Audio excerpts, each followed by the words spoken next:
Hello students, मैं अंजलि पयाल स्वागत करती हूँ आपका आईसीटी वर्चुअल क्लासरूम देहरादून से। कैसे हैं आप सब लोग? उम्मीद करती हूँ आप सब लोग अच्छे होंगे और अपनी लाइफ में बहुत बेहतर कुछ कर रहे होंगे। आज हम बात कर रहे हैं क्लास 11th की केमिस्ट्री की।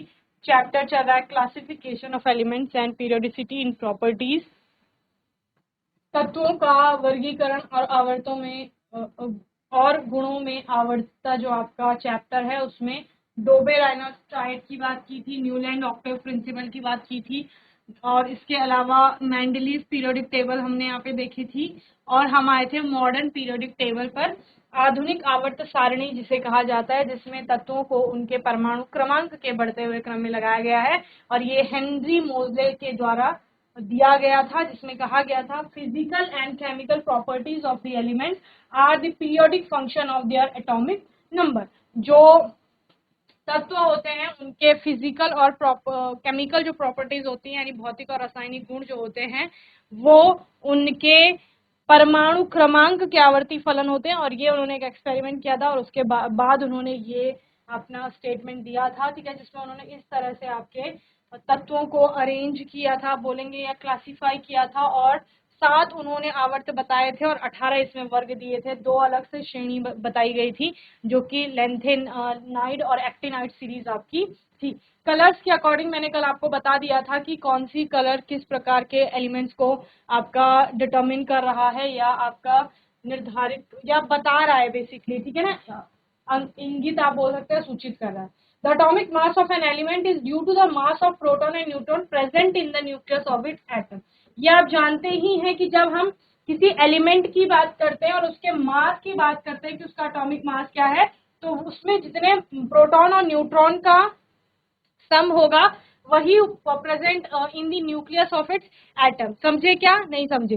क्या बोला मैंने? एटम का मास क्या है? उसके न्यूक्लियस का मास है। न्यूक्लियस का मास किसके कारण है? उसमें उपस्थित प्रोटॉन और न्यूट्रॉनों का की जो संख्या है वही है, ठीक है ना। Since the nucleus is located inside an atom, it is not very much linked with the properties of the element, ठीक है ना। क्योंकि आपको पता है जो एटम है उसके अंदर बहुत कम स्थान पर आपका नाभिक स्थित होता है, ठीक है ना। बहुत कम स्थान आपका घेरे हुए है, तो बहुत सारी लार्ज नंबर ऑफ क्वांटिटी में जो प्रॉपर्टीज है उनको एटॉमिक मास आपका इन्फ्लुएंस नहीं करेगा, ठीक है ना।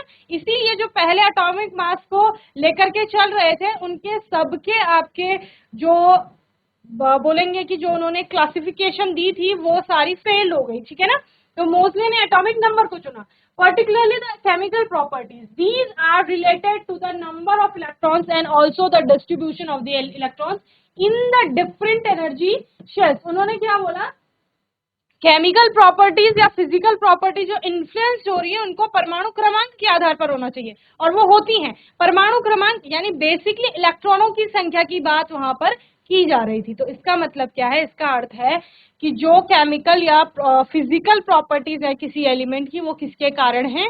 जो उसमें इलेक्ट्रॉन उपस्थित है उनके कारण। और मोस्टली या बेसिकली कहें तो इलेक्ट्रॉनों का जो डिस्ट्रीब्यूशन है, वितरण किस प्रकार से है कोशों में, उसके आधार पर उनकी प्रॉपर्टीज होती है, ठीक है ना, उनसे संबंधित होती है। The elements with different electronic The elements with different electronic arrangements of atoms possesses different chemical properties as the number of electrons in an atom is given by the atomic number and not by the mass number. Therefore, atomic number should form the basis of the classification of element in the periodic table and not atomic mass as protected by Mendeleev. Okay, क्या कहा गया? The elements with different electronic arrangement of atoms possesses different chemical properties। Elements with different electronic arrangement of atom, क्या कहा गया यहाँ? अलग अलग तत्वों में जिनके परमाणु में इलेक्ट्रॉनिक जो डिस्ट्रीब्यूशन है या अरेंजमेंट है, वो इलेक्ट्रॉनों का अरेंजमेंट जो है वो अलग अलग है, तो the atomic they possesses different chemical properties, उनमें जो रासायनिक गुण होंगे वो भी भिन्न होंगे। तो बेसिकली इलेक्ट्रॉनों का अगर अरेंजमेंट अलग दिख रहा है, एटम्स का अरेंजमेंट अलग दिख रहा है आपको, तो उससे क्या होगा? उससे आपका केमिकल प्रॉपर्टीज भी इन्फ्लुएंस होगी या बदल जाएंगी। As the number of electrons in an atom is given by the atomic number, जो नंबर ऑफ इलेक्ट्रॉन है वो एटॉमिक नंबर के ही बराबर होता है किसी एटम में, and not by the mass number. Mass number और इलेक्ट्रॉन तो आपस में संबंधित है ही नहीं किसी तरीके से। Therefore atomic number should form the basis of the classification of the elements. इसीलिए तत्वों के वर्गीकरण के लिए एटॉमिक नंबर को आधार बनाया गया। समझ रहे हैं? In the periodic table and not atomic mass as predicted by Mendeleev. तो जैसा मेंडलीव ने प्रिडिक्ट किया था कि एटॉमिक मास के कारण केमिकल या फिजिकल प्रॉपर्टीज इन्फ्लुएंस हो रही थी, हेनरी मोजले ने कहा ऐसा नहीं है, क्योंकि ज्यादातर जो किसी तत्व के गुण हैं वो इलेक्ट्रॉनों के कारण है और इलेक्ट्रॉनों की संख्या संबंधित होती है परमाणु के क्रमांक से। तो परमाणु के क्रमांक को हम आधार बनाएंगे और तब हम तत्वों का क्लासिफिकेशन देंगे, न कि परमाणु के द्रव्यमान या भार को, क्योंकि परमाणु का और द्रव्यमान या भार किसी भी तरीके से इलेक्ट्रॉनों से संबंधित नहीं है। Repetition of the similar properties of the element placed in a group and separated by certain definite gap of atomic number are known as periodicity. Repetition of the similar properties, जब एक समान गुण वाले आपको तत्व मिले तो उनको क्या रखा गया, एक साथ रखा गया और जिसको ग्रुप नाम दिया गया, जो बेसिकली आपका वर्टिकल कॉलम है, ठीक है ना, and separated by certain definite gap of atomic number. और ये जो तत्वों में और ये तत्वों के गुणों में जो समानता थी वो एक डेफिनेट एटॉमिक नंबर के गैप के बाद आपको देखने को मिल रही थी। तो इस वजह से इनके जो एटॉमिक नंबर में थी वो भी एक समान गैप आप कहीं कहीं या निश्चित गैप आपको देखने को मिल रहा था, और उस निश्चित गैप के बाद जो गुणों में समानता थी वो देखी जा रही थी और इस प्रकार से वो ग्रुप में रखे गए थे, ठीक है ना। अब क्या क्या विशेषताएं थी, क्या क्या चीजें थी आपकी इस मॉडर्न पीरियोडिक टेबल में। Modern periodic table consists of 18 vertical columns called the group, 1 to 18 and 7 horizontal rows called periods, ठीक है ना। जो वर्टिकल कॉलम्स थे यहाँ पर उनको क्या कहा गया था, वर्टिकल कॉलम्स, ऊर्ध्व स्तंभ जो थे उनको वर्ग समूह या फिर आप क्या कह सकते हैं, उनको ग्रुप्स कह सकते हैं, जिनकी संख्या 1 से 18 यानी टोटल 18 थे, ठीक है। और यहाँ पर जो हॉरिजॉन्टल रोज थी, जो क्षैतिज पंक्तियों में तत्वों को रखा गया था, उनको क्या कहा गया था, पीरियड्स यानी कि आवर्त आपका कहा गया था। The first period contains 2 elements hydrogen and helium. अपनी बुक में अपना जो मॉडर्न पीरियडिक टेबल है उसको खोल लीजिए और उसके हिसाब से इनको देखिए। जो पहला आपको आवर्त दिखेगा ऐसे में, उसमें हाइड्रोजन और हीलियम है, ये देखिए, ये हीलियम है वो हाइड्रोजन, तो पहले आवर्त में है। सेकंड में देखेंगे लिथियम है, बेरिलियम है, boron, carbon, nitrogen, oxygen, fluorine, neon, ये है, ठीक है ना। थर्ड पीरियड में देखें sodium, magnesium, aluminium, silicon, phosphorus, sulphur, chlorine, argon, ये है, ठीक है। तो पहले आवर्त में 2 ही तत्व हैं और दूसरे में आपके कितने हो रहे हैं, 8 तत्व हो रहे हैं, ठीक है ना। तीसरे में देखेंगे तो फिर तत्वों की संख्या बढ़ जाती है। तो इस प्रकार से आपको यहाँ तत्व देखने को मिलेंगे। The second period contains 8 elements from lithium to neon. The third period contain 8 elements from sodium to argon. The fourth period contain 18 elements. यहाँ पर दिख रहे हैं ना, 18 वर्ग है, तो सभी वर्गों में यहाँ चौथे वाले आवर्त में तत्व है, पांचवें में भी, छठे में भी, ठीक है ना। तो इस प्रकार से है। The fourth period contain 18 elements from potassium to krypton. The fifth period contains also 18 elements from rubidium to xenon. The sixth period contains 32 elements. The seventh period is incomplete. On the basis of electronic configuration, elements are classified into 4 blocks known as S, P, D and F block. First and second groups elements are called S block. The general configuration for S block is NS1 to 2, ठीक है। अब क्या समझे, देखो इतनी चीजें पढ़ ली, यहाँ तक समझो। यहाँ तक आपने फिफ्थ पीरियड तक क्या बोला कि 18 एलिमेंट है रुबिडियम से जिनन तक। अब क्या बोला गया, the six period contain 32 elements. तो कहाँ है यहाँ 32, अगर सिक्स पीरियड हम देखें 1 2 3 4 5 6 ये वाला, तो यहाँ देखो ये तो 18 ही दिख रहे हैं, लेकिन यहाँ पर अगर आप देखेंगे 57 के बाद परमाणु क्रमांक 72 आपको दिखता है। तो 57 से 72 के बीच एलिमेंट यहाँ है, तो ये आए यही है, लेकिन इनको अलग से सीरीज में आपका रखा गया है, समझ रहे हैं ना। तो तभी उनको कितना आपका कहा गया कि 32 एलिमेंट्स है। The seventh period is incomplete. Seventh period आपका क्या होता है, इनकम्प्लीट था उस समय पर, क्योंकि और तत्व आपके खोजे जाने थे, ठीक है ना। थोड़ा थोड़ा ध्यान से चलेंगे। फिर क्या बोला गया कि इस पूरी पीरियोडिक टेबल को, जो ये इस तरह से टेबल बनाई गई थी, on the basis of electronic configuration, जो इलेक्ट्रॉनिक विन्यास था उसके आधार पर elements are classified into 4 blocks. तत्वों को 4 ब्लॉक में आपका वर्गीकृत किया गया था, एस, पी, डी और एफ ब्लॉक, ठीक है ना। अब S, P, D, F block क्या है, ये बेसिकली आपकी सब शेल्स होती है।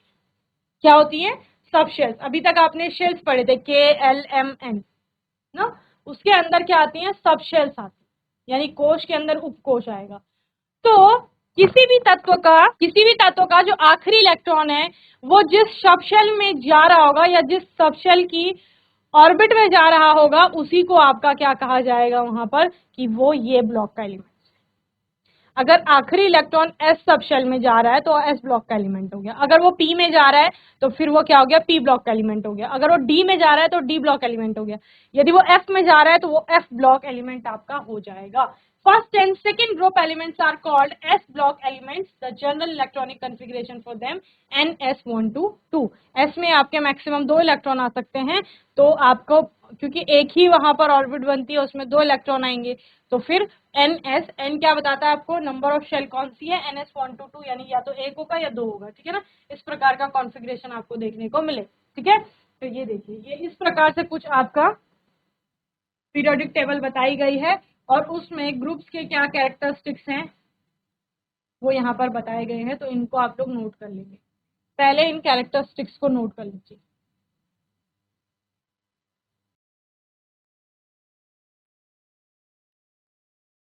The long form of periodic table also consists of the vertical rows called group. There are in all 18 groups in the periodic table. Unlike Mendeleev's periodic table, each group is an independent group. Characteristics of group, क्या क्या characteristics है? All the elements present in a group have same general electronic configuration of the atoms. Electronic configuration लगभग समान होगा सभी का जो एक समूह में आ रहे हैं, यानी कि ऐसे वर्टिकल कॉलम में जो आ रहे हैं उनका सभी का इलेक्ट्रॉनिक कॉन्फ़िगरेशन समान है। The elements in a group are separated by definite gaps of atomic number 2, 8, 8, 18, 18, 32, ठीक है ना। यानी कि पहले और दूसरे के बीच 2 का अंतर होगा, दूसरे और तीसरे के बीच 8 का हो सकता है, 8 का हो सकता है, 18, 18, 32, इस तरह से जो 1, 2, 3, 4, 5, 6 आपके यहाँ पर क्या दिखाए गए हैं? डिफरेंसेस दिखाए गए। तो क्योंकि 7 आपके क्या है? पीरियड्स है, तो 7 पीरियड्स में आप इसमें देख रहे हैं ना, एक वर्ग में देख रहे हैं, तो आवर्त में चलेंगे ना आप, 1, 2, 3, तो इनके बीच का गैप बताया गया। ये डेफिनेट है, ये सभी के लिए समान होगा। The atomic size of the element in a group increases down the group due to increase in the number of shells, ठीक है ना। जैसे जैसे आप ग्रुप में नीचे की ओर चलेंगे, तत्वों को पढ़ते रहेंगे, तो वहां पर आपको परमाणु का आकार बढ़ता हुआ दिखेगा। क्यों? क्योंकि देखो, जब यहाँ पर एटॉमिक नंबर में इंक्रीज होता हुआ दिख रहा है, एटॉमिक नंबर बढ़ेगा यानी इलेक्ट्रॉनों की संख्या बढ़ेगी, तो नंबर ऑफ शेल्स भी इंक्रीज होंगी वहां पर, ठीक है ना। The atomic sizes of the element in a group increase down the group due to increase in the number of shells. The physical properties of the element such as melting, boiling point, density, solubility, etc. follow a systematic pattern. Physical property जो है element की वो एक systematic pattern को follow करेंगी। The elements in each group have generally similar chemical properties. एक group में आने वाले सभी तत्व आपके जनरली एक समान रासायनिक गुणधर्म प्रदर्शित करेंगे। ओके, चलिए नोट करिए इसे।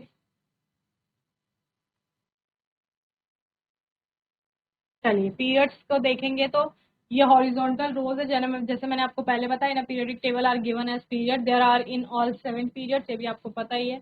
इन the long form of periodic table, okay, characteristics क्या है? In all the element present in a period the electrons are filled in the same valence shell, okay. यानी कि यहां से लेकर अगर यहां तक चलोगे तो एक ही शेल मिलेगी। अगर फॉर एक शेल है तो एक ही रहेगी। जैसे हाइड्रोजन और हीलियम में देखो तो एक ही शेल है। अगर लिथियम, बेरिलियम और नियोन तक जाओ तो आपको 2 ही शेल मिलेंगी, तीसरे आवर्त में 3 शेल मिलेंगे। तो इसी प्रकार से क्या कहा जा रहा है, एक आवर्त में अगर आप चलते हो लेफ्ट टू राइट तो सभी एलिमेंट के लिए जो वैलेंस शेल है वो समान है, या नंबर ऑफ शेल्स जो होंगी वो समान होंगी, ठीक है ना।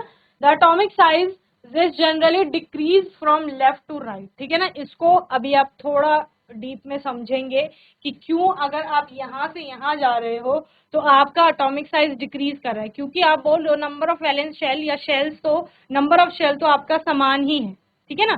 कोशों की संख्या तो समान ही है, तो आपका साइज सेम होना चाहिए था ना उसके आधार पर, तो साइज डिक्रीज क्यों कर रहा है? क्योंकि इसमें हो क्या रहा है, इलेक्ट्रॉनों की संख्या बढ़ रही है। देखो शेल 2 ही है, लेकिन अगर आप यहाँ पर देखें तो 2 में से पहले वाले में एक ही इलेक्ट्रॉन, सेकंड वाले में एक ही इलेक्ट्रॉन है।